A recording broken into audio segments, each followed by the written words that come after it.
con mi alma, Señor, y todo lo que soy, te adoraré, te adoraré. Y con mi boca, Señor, y todo el corazón, te adoraré.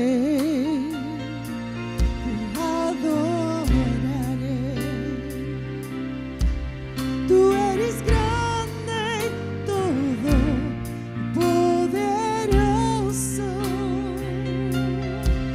Tú eres vida y aún mucho más.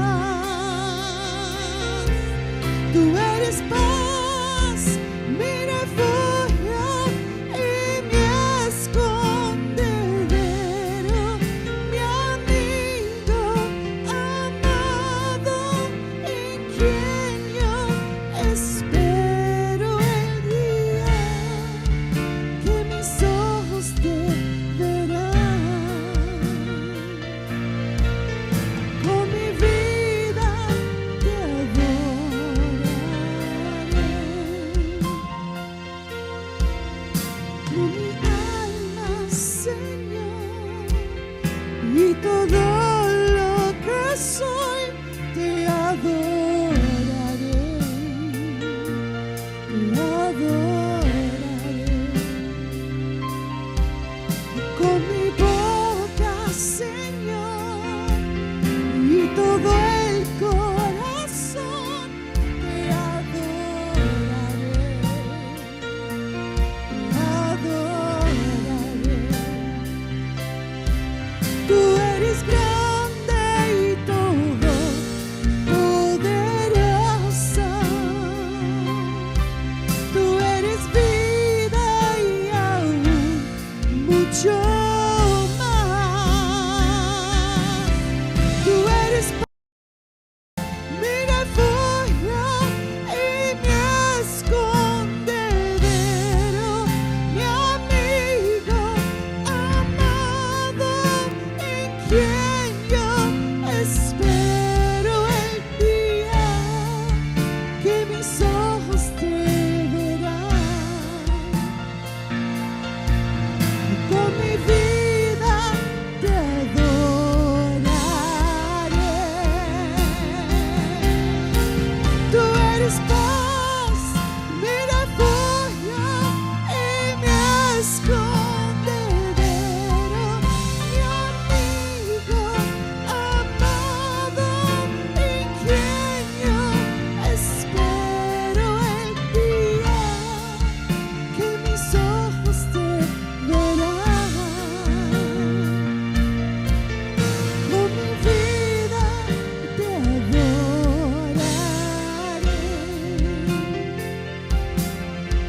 con mi alma, Señor, y todo lo que soy, te adoraré, te adoraré. Con mi boca, Señor, y todo el corazón, te adoraré, te adoraré. Tú eres grande y todopoderoso. Tú eres vida y aún mucho más. Tú eres paz, mi refugio y mi escondedero, mi amigo amado, en quien yo espero el día que mis ojos te verán. Con mi vida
presencia. Por un instante de tu amor,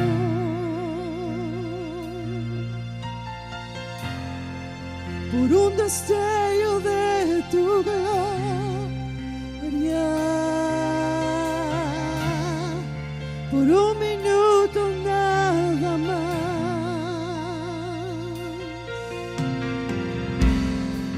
por un momento en tu presencia,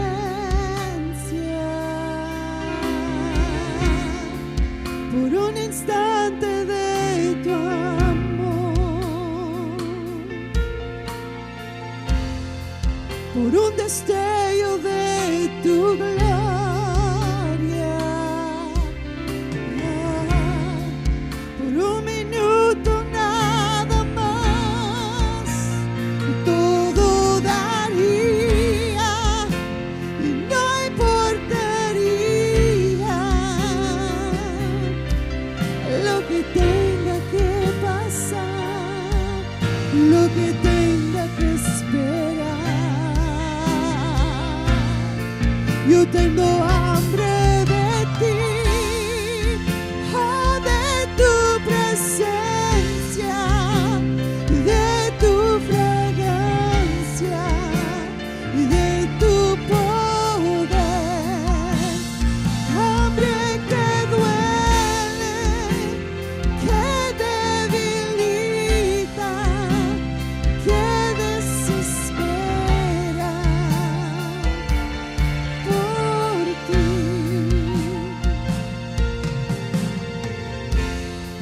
Por un momento en tu presencia,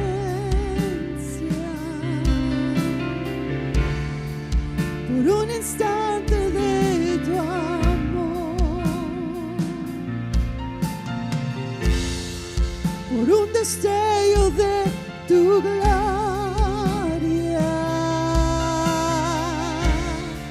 por un minuto nada más,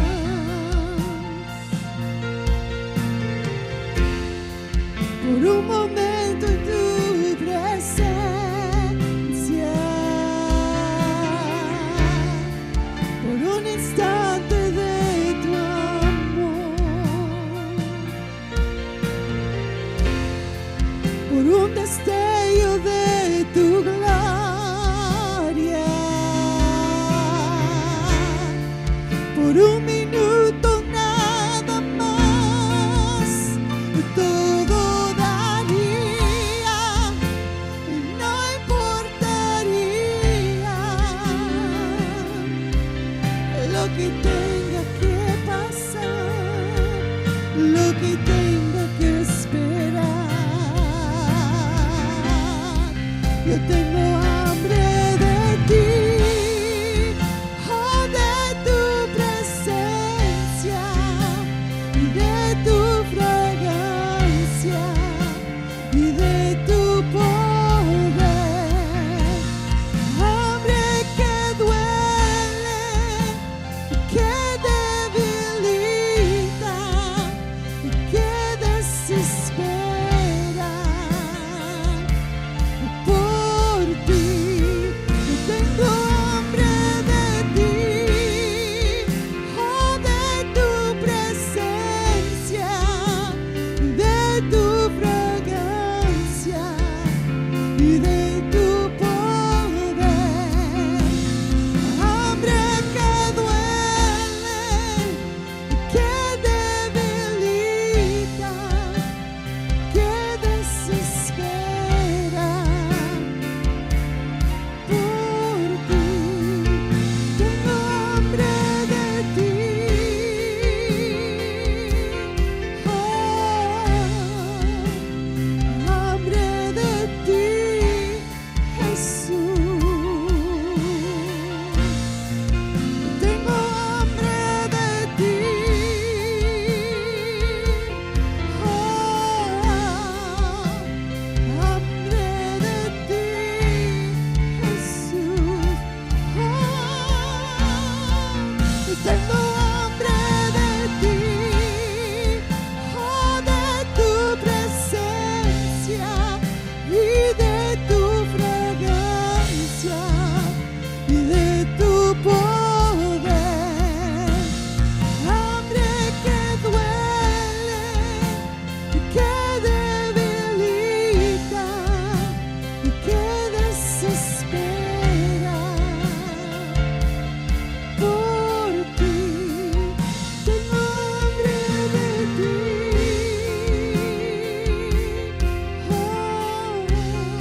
¿Cuántos aquí esta mañana tienen hambre para más del Señor Jesucristo? Oh, te exaltamos, Señor. Te adoramos, Señor. Tú eres digno, Jesús. Yes, Jesus, aleluya, aleluya. Qué hermosa presencia del Señor se siente aquí en este lugar, en esta mañana. Ciertamente el Señor está hablando a su pueblo en estos últimos días. Pueden tomar su lugar y bienvenidos a Maná por la Mañana y a los Pentecostales de Laredo. Estamos muy contentos de que usted está aquí.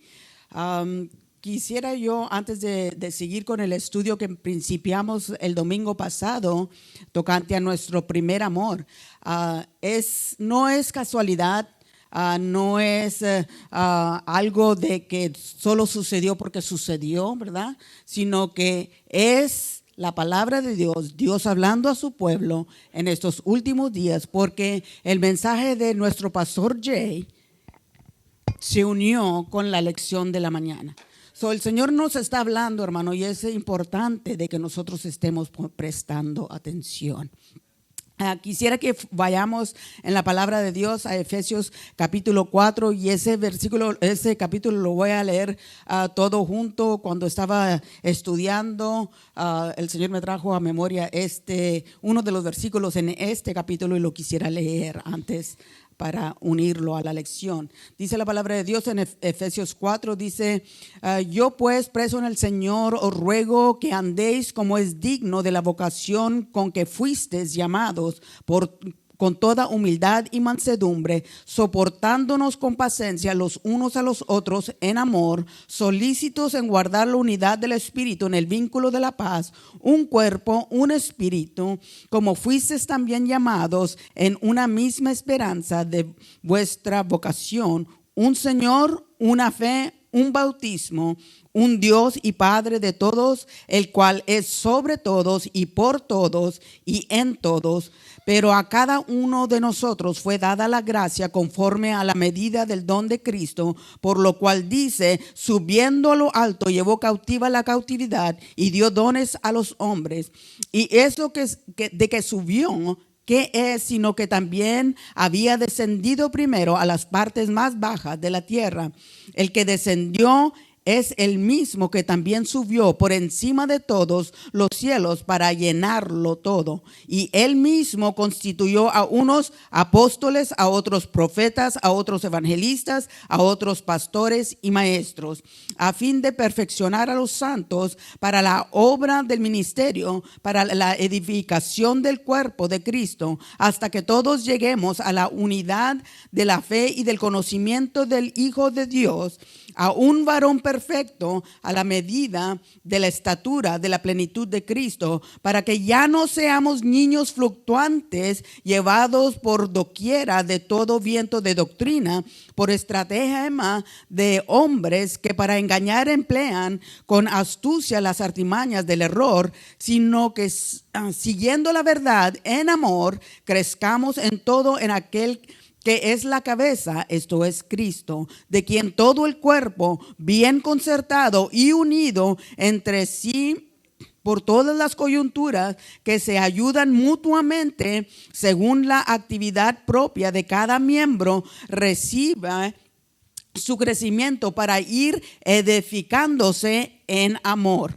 Esto pues digo y requiero en el Señor, que ya no andéis como los otros gentiles que andan en la vanidad de su mente, teniendo el entendimiento entenebrecido, ajenos de la vida de Dios por la ignorancia que en ellos hay, por la dureza de su corazón, las cuales después de que perdieron toda sensibilidad, se entregaron a la lascivia para cometer con avidez toda clase de impureza. Mas vosotros no habéis aprendido así de Cristo, si en verdad le habéis oído y habéis sido por él enseñados conforme a la verdad que está en Jesús. En cuanto a la pasada manera de vivir, despojaos del viejo hombre que está viciado conforme a los deseos engañosos y renovaos en el espíritu de vuestra mente y vestidos del nuevo hombre creado según Dios en la justicia y santidad de la verdad, por lo cual desechando la mentira, hablad verdad cada uno con su prójimo,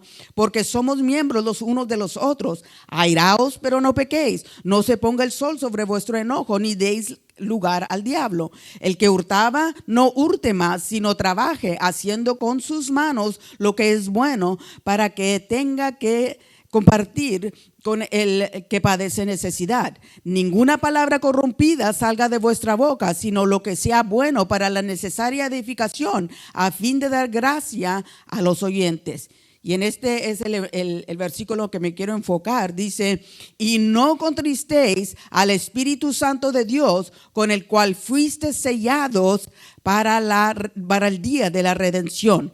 Y lo dice, quítense de vosotros toda amargura, enojo, ira, gritería y maldicencia y toda malicia. Antes, sed benignos unos con otros, misericordiosos, perdonándonos unos a otros, como Dios también os perdonó a vosotros en Cristo.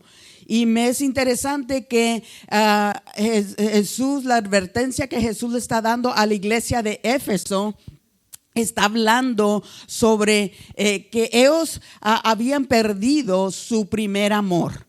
Y uno de los frutos del Espíritu, el fruto primordial que dijimos la semana pasada, el fruto primordial, del Espíritu es amor, ¿verdad? Y seguiré con la lección y después tocaré ese punto. Perdón. Solo que vemos que la iglesia de Éfeso estaba haciendo unas buenas cosas, ¿verdad? Pero había esa advertencia de parte del Señor. La última recomendación que Jesús le dio a la iglesia de Éfeso fue de que ellos odiaban a aquellas cosas que estaban haciendo los nicolaitas. Y hay pocas teorías sobre las creencias de los nicolaitas y de dónde todo esto salió, ¿verdad? De dónde originó esta doctrina que ellos estaban practicando. Algunas fuentes antiguas sugieren que Nicolás el prosélito, que se menciona en el libro de Hechos capítulo 6 versículo 5, llegó a ser él un apóstata porque empezó a mezclar filosofía griega con el evangelio del Señor y entremetía dentro y se salía fuera de la palabra de Dios, ¿verdad? El agnosticismo era una creencia dualística popular durante el primer siglo y basada en la primera carta de Juan a la iglesia de Pérgamo, donde también se nombra a los nicolaitas. Algunos escolares piensan que la doctrina de los nicolaitas abusaban de la libertad que Cristo le había dado a los creyentes y ellos enseñaban que el pecado sexual era cubierto por la gracia y todo estaba bien y que lo podían hacer. Y esta creencia surgía porque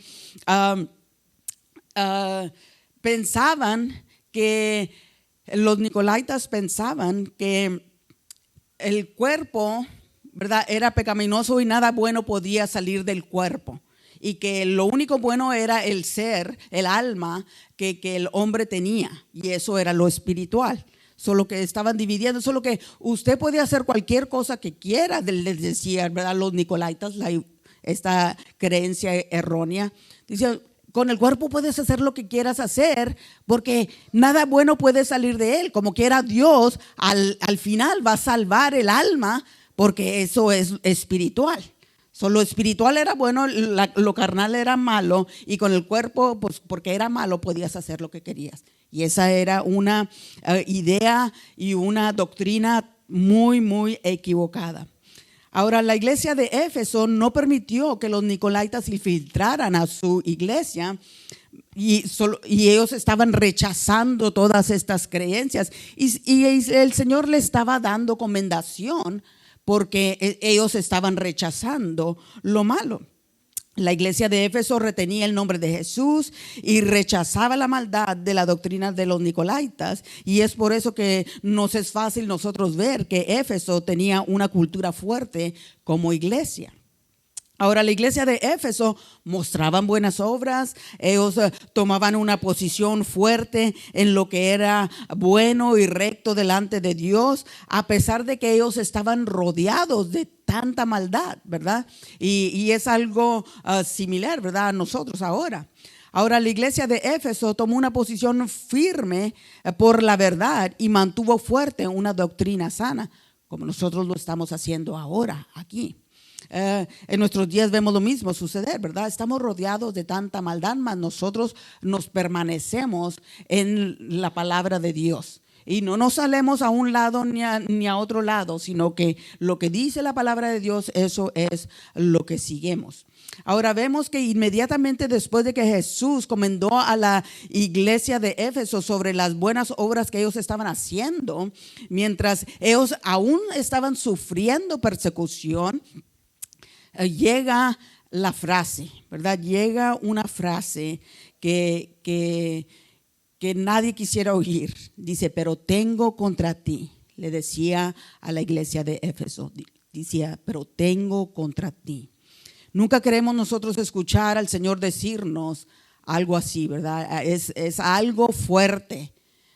Que el Señor aquí les está diciendo a la iglesia de Éfeso. Esta frase, pero tengo contra ti, indica una transición a la porción donde venía el castigo, la condenación. Y es importante notar que nosotros tenemos que tener cuidado. Cuando el Señor está hablando a la iglesia, hay que estar prestando atención. Hay que cambiar nuestra manera de ser, nuestra manera de pensar, nuestra manera de ser, nuestro comportamiento, nuestras actitudes. La iglesia de Éfeso estaba yendo por las rutinas de sentirse ser una iglesia justa y un pueblo santo, mas sus acciones carecían de buenas intenciones. Estaban haciendo todo lo que tenían que hacer, pero no lo estaban haciendo con la actitud correcta, con las buenas intenciones. Podemos decir, yo leo la Biblia, yo vengo a la iglesia, yo doy ofrendas, y yo hago esto y hago otro, y lo hacemos como rutina, porque así se nos enseñó, porque siempre lo han hecho así, pero no tenemos la buena intención detrás de ello. Es como si yo me parara acá arriba a enseñar, yo no me paro acá arriba a enseñar porque me piense más inteligente que todos o más espiritual que todos, sino que como dice la palabra de Dios, para edificarnos. No, Dios sabe la razón por la cual yo estoy aquí. Yo nunca he buscado posición, nombre, título, nada de eso. El Señor es el que pone y quita, ¿verdad? Y el día que Él quiera quitar, Él quita. Y a Él sea la gloria, ¿verdad? Porque queremos edificar, queremos que todos crezcamos, queremos todos llegar a un lugar, queremos llegar a la patria celestial. Solo que también es similar a aquellas personas, ¿verdad? Los de Éfeso estaban haciendo todo esto en rutina, como aquellas personas que van a la iglesia los domingos, ¿verdad? Pero después a las 6 de la tarde, cuando ya empieza el partido de fútbol, empiezan allí con el carnezazo y háblale al compadre y a la comadre, pero el domingo en la mañanita temprano ahí están, ¿verdad? Haciendo su rutina, su tradición. Pero en la tarde, ese es para mí, los compadres, y haciendo aquellas cosas al carnezazo con aquella cervecita en un lado porque para el refresco, ¿verdad? No hace sentido, ¿verdad? Esto no hace sentido que hagamos una cosa para agradar a Dios y glorificar a Dios en la mañana y luego en la tarde vivir como diablos, ¿verdad? O venir el domingo y luego toda la semana vivir como que no conocemos a Dios. No hace sentido. Solo que nos engañamos a sí mismos si esto hacemos, hermano. Solo que así también la iglesia de Éfeso. Y es por eso que Jesús les decía que tenía contra ellos algunas cosas. Y lo primero era que habían dejado su primer amor. Esto es lo primordial, lo primero. Él les dice, tengo contra ti que tú has dejado tu primer amor. Y esta condenación o crítica o confrontación estaba directamente ligada a sus intenciones y a sus motivaciones de el por qué era que ellos estaban trabajando, laborando con paciencia, aprobando a los profetas falsos, ¿verdad? Y aún reteniendo el nombre de Jesús sobre el nombre de César. Ahora, es difícil señalar con exactitud aquel error específico que la iglesia de Éfeso estaba haciendo, porque no tenemos ejemplos dados en la palabra de Dios de lo que era lo que estaban realmente haciendo.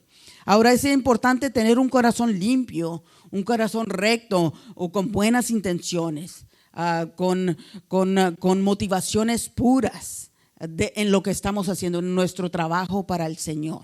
Si lo hago yo nomás por tener un nombre, un título o reconocimiento, estoy haciendo con las intenciones malas. Lo tengo que hacer por amor que yo tengo para el Señor. Esto hace toda la diferencia en una iglesia que hace las cosas como un deber y una iglesia que hace las cosas por el amor que ellos tienen hacia Jesús. Se daba ofrenda porque era un deber, o se daba ofrenda porque era una obligación, o porque era algo que se les mandaba hacer, o lo hacían con todo corazón, con alegría. Como dice la palabra de Dios, Dios ama al dador alegre. Lo harían con alegría. No sabemos, no, la palabra de Dios no nos dice que estaban haciendo mal. Ahora también ayudaban al pobre porque era obligación, porque se les había mandado, lo estaban haciendo porque realmente querían ayudar al menos afortunado. ¿Qué era su propósito? ¿Qué era la motivación por la cual ellos ayudaban a alguien más? Mostraba la iglesia de Éfeso orgullo cuando ellos al propósito no entraban al mercado donde se les daba tributo a César. Pregúntese, ¿por qué estoy yo haciendo lo que yo hago para el Señor? Pregúntese, ¿por qué lo estoy haciendo? ¿Qué son mis intenciones? ¿Qué son mis motivos? ¿Okay? Y usted tiene la respuesta. Usted sabe por qué lo hace. Si lo está haciendo porque usted ama al Señor y quiere agradar al Señor y quiere ayudar al prójimo a crecer y subir y todos llegar al cielo, lo está haciendo con buenas intenciones. Ahora, yo sirvo al Señor no para ganar mi salvación tampoco. No estoy haciendo yo, voy a hacer esto porque si yo me mantengo haciendo esto, yo puedo ganar mi salvación. No hay ninguna cosa que yo pueda hacer para ganar mi salvación. Jesús pagó el precio por mi salvación. Por gracia soy salva. Pero yo en agradecimiento de todo lo que Él ha hecho, de ese amor que Él me ha mostrado, yo quiero regresarle tan siquiera un poquito de lo que Él me ha dado, en agradecimiento, en amor. Aunque me lleve toda mi vida haciéndolo. No importa cuánto se tarde el Señor para yo llegar a mi destino, yo seguiré haciéndolo por el amor que yo le tengo a Él. Yo quiero corresponder a su amor, ese amor que Él me mostró al morir en la cruz por mí. Yo quiero agradar a Él, yo quiero hacer las cosas que me acercan a Él, yo quiero rodearme de personas que me ayudan a seguir viviendo por Él. El punto de esta confrontación que Jesús tuvo con la iglesia de Éfeso es y cualquier cosa que la iglesia estaban haciendo, el motivo por lo que ellos lo estaban haciendo no era por amor. Porque Jesús les dice, pero tengo contra ti que has dejado tu primer amor. ¿Okay? Ahora, es posible amar a Dios con todo nuestro corazón, con todo nuestro ser, con toda nuestra mente y con todas nuestras fuerzas si no estamos amando a nuestro prójimo como a nosotros mismos. Es por eso que debemos tener un corazón recto y motivaciones puras. Yo no puedo decir que yo amo a Dios con todo mi corazón, mi alma, mi cuerpo, mi espíritu, ¿verdad? Y no poder amar a mi hermano igualmente. No es posible. Ahora, la directiva que Jesús les dio a la iglesia de Éfeso era que ellos recordaran de dónde habían caído.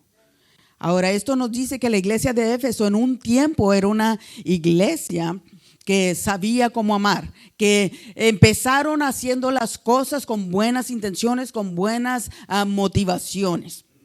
Okay, es posible que los ancianos de ese entonces, allí en la iglesia presente, cuando Pablo visitó, estaban siendo recordados de aquellas primeras obras que ellos habían empezado a hacer, ayudando a las viudas, ayudando al pobre, ¿verdad?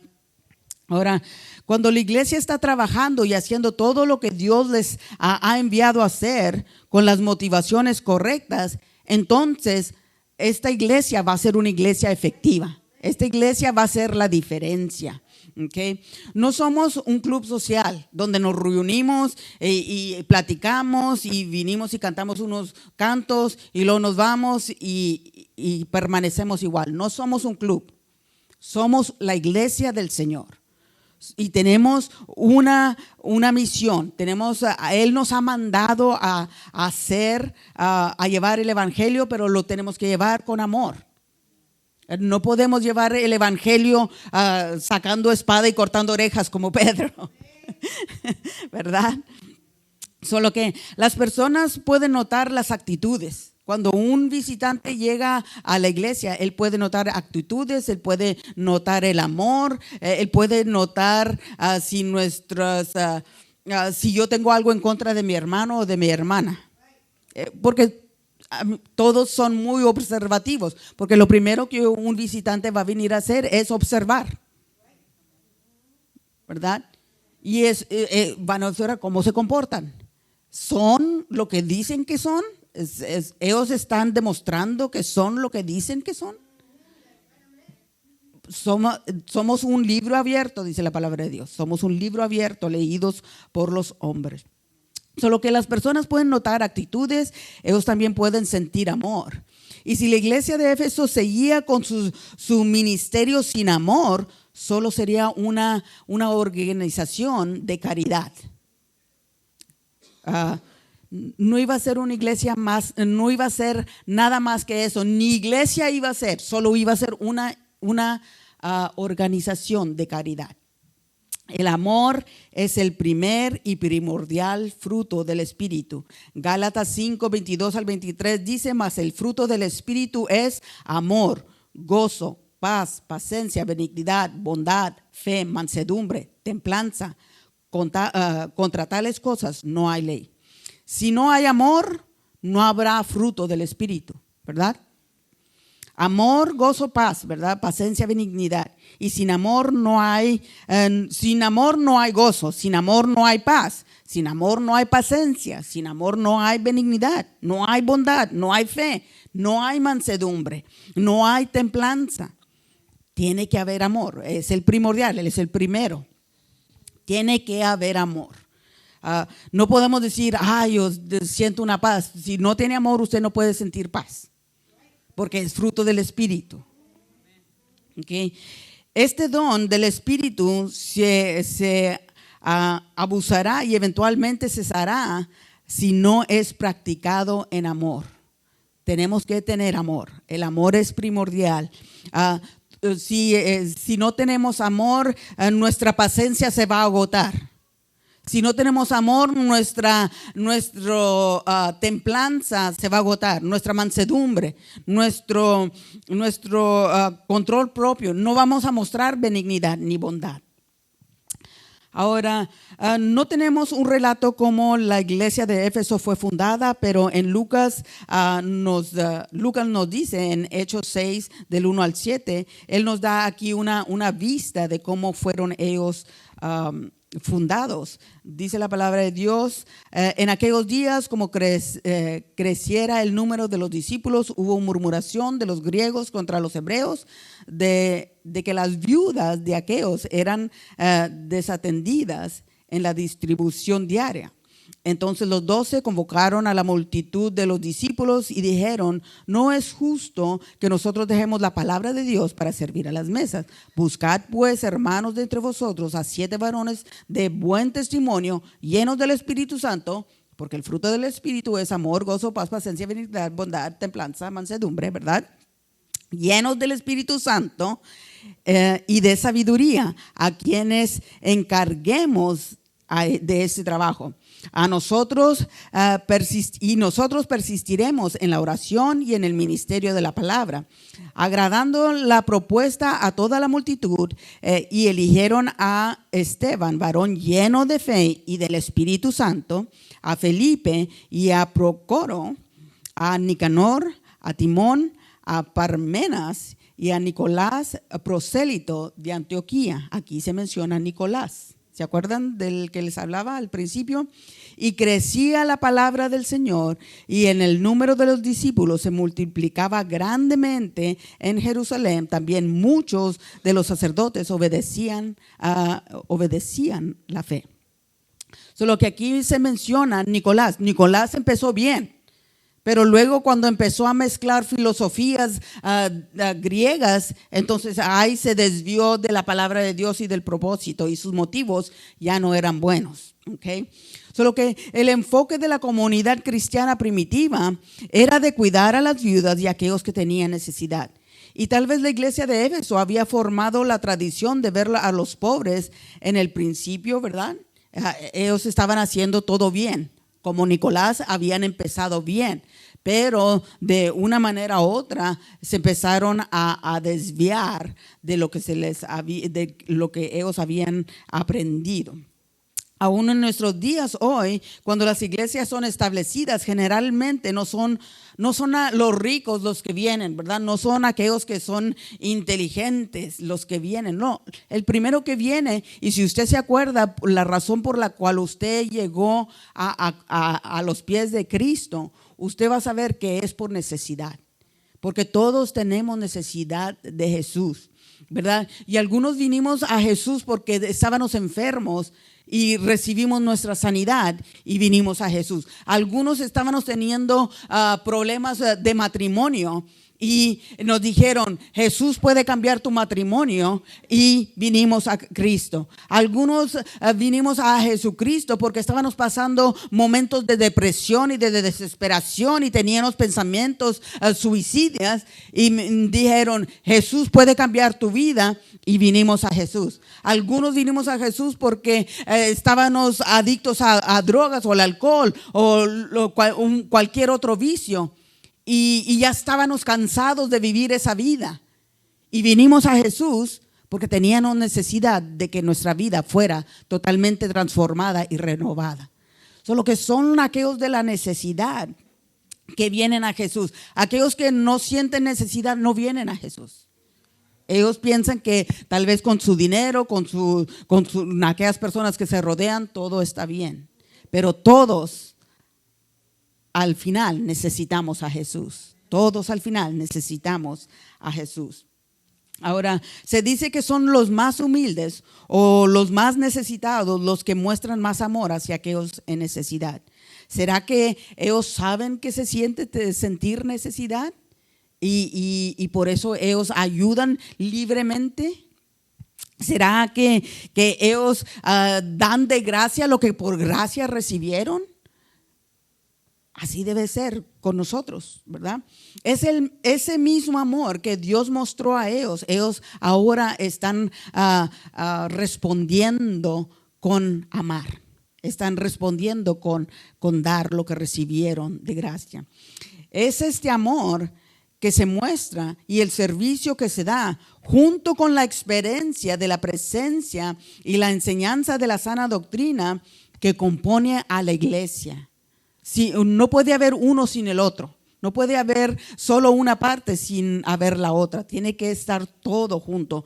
Si una iglesia se enfoca más en la doctrina que amar a su prójimo, entonces esta iglesia no estuviera cumpliendo con el mandamiento de esparcir las buenas nuevas, porque las buenas nuevas habla del amor que mostró Jesús en la cruz del Calvario. Y ese amor es para todos, sin hacer acepción de persona. ¿Qué bien le puede hacer la doctrina a alguien que tiene hambre? ¿O qué bien le puede hacer la doctrina a alguien que tiene sed, o a alguien que tiene hambre, o a alguien que está desnudo? Si no le damos, ¿verdad?, lo que necesitan, si no proveemos lo que necesitan. Jesús tuvo que recordar a la iglesia de Éfeso que cumpliera con la segunda mitad de la misión. Y esto es amar a tu prójimo como a ti mismo. Amar a tu prójimo como a nosotros mismos. Ahora, en la visión de Juan, Jesucristo estaba en medio de los candeleros, y como dijimos antes, este candelero representa, o es una representación de las 7 iglesias ahí en Asia, y lo encontramos en Apocalipsis 1 del 12 al 20, y dice la palabra de Dios: y me volví para ver la voz que hablaba conmigo, y vuelto vi 7 candeleros de oro, y en medio de los 7 candeleros a uno semejante al Hijo del Hombre, vestido de una ropa que llegaba hasta los pies y ceñido por el pecho con un cinto de oro.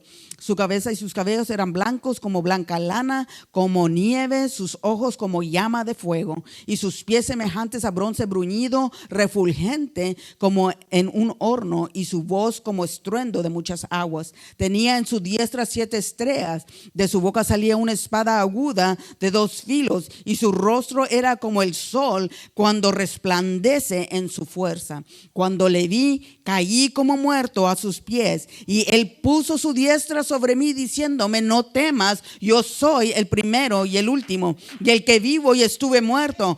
Mas he aquí que vivo por los siglos de los siglos. Amén. Y tengo las llaves de la muerte y del Hades. Escribe las cosas que has visto, y las que son, y las que han de ser después de estas. El misterio de las 7 estrellas que has visto en mi diestra, y de los 7 candeleros de oro. Las estrellas son los ángeles de las 7 iglesias, y los 7 candeleros que has visto son las 7 iglesias. Ahora, como vimos aquí, los candeleros representaban la iglesia completa, implicando que cada iglesia tenía su posición allí en el cielo, ¿verdad? Estaban representadas. Ahora, después en Apocalipsis 4:5 dice la palabra de Dios: y del trono salían relámpagos y truenos y voces. Delante del trono ardían 7 lámparas de fuego, las cuales son los 7 espíritus de Dios. Ardían 7 lámparas de fuego. Y en este versículo, Juan explica que cada candelero tenía una llama. Cada candelero tenía una llama, estaba ardiendo, ¿ok? Y esto representa los 7 espíritus de Dios, o el Espíritu Santo en su plenitud, ¿ok? Esta advertencia que dio Jesús a la iglesia de Éfeso era su última oportunidad. Aquí ya le estaba llamando Dios a cuentas. Ya le estaba diciendo: esta es tu última oportunidad. Nosotros no queremos llegar a nuestra última oportunidad. Y por eso vuelvo a decir, cuando el Señor está hablando a la iglesia, es importante de que la iglesia estemos prestando atención. Y como les decía, no es casualidad que nuestro pastor Jay habló el mismo casi mensaje del estudio de la mañana. Ahora, nosotros, como digo, no queremos llegar a esta última oportunidad. Cualquier cambio que tengamos que hacer, es necesario que lo hagamos ya. Es necesario cambiar. Notemos lo que Jesús le dice a la iglesia de Éfeso. Ellos necesitaban que arrepentirse, abrazar su primer amor, y una vez más para no perder el candelero que estaba puesto en ellos, ¿verdad? No perder la llama del Espíritu Santo que se había estado en ellos, porque al perder el Espíritu Santo en ellos, iban a perder su nombre como iglesia, iban a perder su posición como iglesia. Ellos necesitaban que arrepentirse y abrazar una vez su primer amor. Qué terrible sería perder el Espíritu Santo. ¿Usted se imagina no tenerlo? Sería algo terrible, algo devastador. Y ahora me voy para atrás al capítulo de Efesios 4 que leí, porque es interesante que Pablo en su carta a los Efesios les escribe: y no contristéis al Espíritu Santo de Dios, y les dice, con el cual fuiste sellados para el día de la redención. Solo que es interesante que Pablo ya les había dicho todas estas cosas. Y aquí está Jesús una vez más tocando a su puerta y diciéndoles, ¿verdad? Solo que, ¿será que si no estamos amándonos con ese amor puro, no fingido, estamos contristando al Espíritu Santo? Como dije antes, el amor es el primordial y primer fruto del Espíritu Santo. Y sin el amor no puede haber ninguno de los otros características del Espíritu. Ahora, al fin de cada carta, de aquellas cartas que se les enviaron a las iglesias, a las 7 iglesias, aparece una misma frase, y la misma frase que se repite en estas cartas es: al que tenga oído, oiga lo que el Espíritu dice a la iglesia. Y se repite una y otra vez: al que tenga oído, oiga lo que el Espíritu está diciendo a la iglesia. Después de esta frase, una palabra de ánimo se encuentra en cada de las primeras 3 cartas. En las primeras 3 cartas de la revelación de Jesucristo de Juan, dirigidas a las iglesias, esta frase es seguida por un pacto de promesa. Solo que les dice, al que tenga oído, oiga lo que la iglesia dice, lo que el Espíritu dice a la iglesia, y luego sigue una promesa del pacto. Ahora, sin embargo, en las últimas 4 cartas que Juan escribió de la revelación de Jesús a las iglesias, la frase aparece después del pacto de la promesa. ¿Okay? Solo que en cada una de estas 7 cartas, esta frase es ligada directamente al pacto de la promesa futura de que Dios tiene a aquellos que fielmente obedecen la advertencia y continúan firmes en la fe. Solo que si haces esto, esto. Si haces esto, esto. Pero tienes que permanecer fiel. O sea, al igual que muchas referencias del número 7 en Apocalipsis, el pacto de la promesa llega a su círculo total del principio. Ahora vemos que en el jardín del Edén estaban 2 árboles que sobresalían sobre todos los demás, ¿verdad? Estaba el árbol de la vida y el árbol del conocimiento del bien y del mal. Ahora Dios le mandó a Adán y a Eva que nunca comieran de un árbol, ¿verdad? Y sabemos que es el árbol del conocimiento del bien y el mal. Pero el árbol de la vida estaba allí. Él no les dio una orden, no toquen ese, ¿verdad? Estaba ahí ese árbol. Ellos libremente podían comer del árbol de la vida. Pero el otro árbol, ellos no deberían de comer. Ahora, cuando Adán y Eva fueron echados del Edén, ellos perdieron su acceso al árbol de la vida. Solo que por hacer una cosa, perdieron otra cosa. Solo que así nos puede suceder a nosotros. Si esto otro. Es consecuencia. Ahora, eventualmente el pecado nos afectó sus cuerpos mortales y ellos murieron físicamente, ¿verdad? Solo que cada promesa de pacto es una promesa de si esto, entonces aquello. las iglesias. Esto así sucedió con la palabra de Juan, que escribió Juan, ¿verdad? Tocante a la revelación. Si esto les dijo Jesús, entonces esto. Si esto, entonces esto. Si eres fiel, entonces Dios te va a recompensar. Okay. Para la iglesia de Éfeso, su recompensa de abrazar de nuevo el amor en su ministerio era la vida eterna.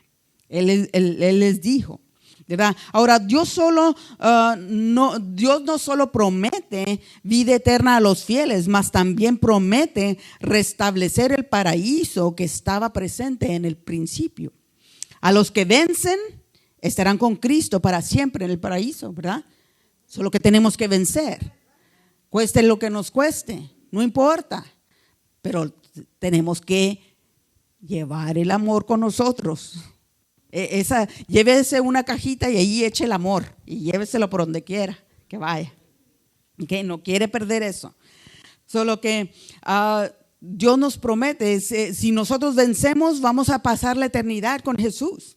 Cuando Dios hace un pacto de promesa y la respuesta nuestra respuesta a esa promesa es de fidelidad, nosotros somos fieles a lo que Él nosotros somos fieles porque Él nos ha prometido darnos algo, entonces Él lo va a cumplir porque Dios cumple sus promesas. Sabemos que Dios siempre cumple sus promesas y si una promesa que Dios le ha hecho no se ha cumplido, no se desespere, usted siga siendo fiel. Okay. Cuando yo respondo a la promesa de Dios, Dios me da Dios me responde, ¿verdad? Y me da lo que me prometió. Yo soy fiel, Él responde hacia mí. Sabemos que Dios es fiel y, como digo, Dios siempre cumple sus promesas. Ahora, por todo lo que Él ha prometido, Él lo cumplirá, ¿verdad? Y nos toca a nosotros cumplir nuestra parte. Hay la parte de Dios y la parte de nosotros. Él hace su parte, nosotros tenemos que hacer nuestra parte. Ahora, no sabemos qué fue lo que la iglesia de Éfeso o por qué razón ellos perdieron su primer amor.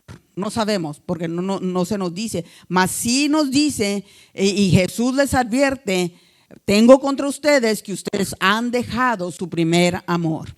Ahora tal vez se cansaron de esperar, tal vez dudaban de la fidelidad de Dios, sea lo que sea.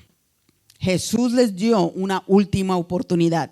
La palabra de Dios nos dice en Gálatas 6:9, dice, no nos cansemos pues de hacer bien, porque a su propio tiempo segaremos si no desmayamos. ¿Ok? Solo que hermanos, vamos a cegar si no desmayamos. Si seguimos fiel, vamos a cosechar, vamos a tomar aquella recompensa. Tal vez esta sea nuestra última oportunidad que el Señor nos está hablando. Solo que hay que escuchar la advertencia que se nos está dando. Si una iglesia olvida el amor, así como la iglesia de Éfeso, entonces no pueden ser representantes o representar a Dios, porque Dios es amor. Nos dice 1 de Juan 4:8, el que no ama no ha conocido a Dios, porque Dios es amor. Sin amor, el Espíritu Santo no puede intervenir.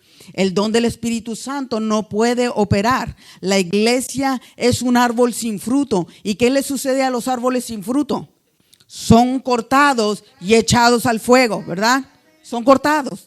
Así dice la palabra de Dios. Una iglesia sin fruto no es iglesia. Solo que nos toca a nosotros, hermano. Nos toca ahora regresar a nuestro primer amor. Empezar a hacer las cosas que empezamos a hacer desde el principio cuando nosotros creímos, cuando nosotros conocimos. Si hemos caído, entonces arrepintámonos. Él es fiel y justo para perdonar todos nuestros pecados y limpiarnos de toda nuestra maldad, ¿verdad? Vengamos libremente, corremos a pedirle perdón. Y a una vez más regresar aquellas cosas que hacíamos al principio. Amar a Dios sobre todas las cosas, con todo, y a nuestro prójimo como nosotros mismos, es algo que Él nos ha mandado. Haciendo las cosas con un corazón puro, y con motivaciones y intenciones puras. Solo que esta es la advertencia de estos días. Regresemos a nuestro primer amor. El Señor les bendiga esta mañana.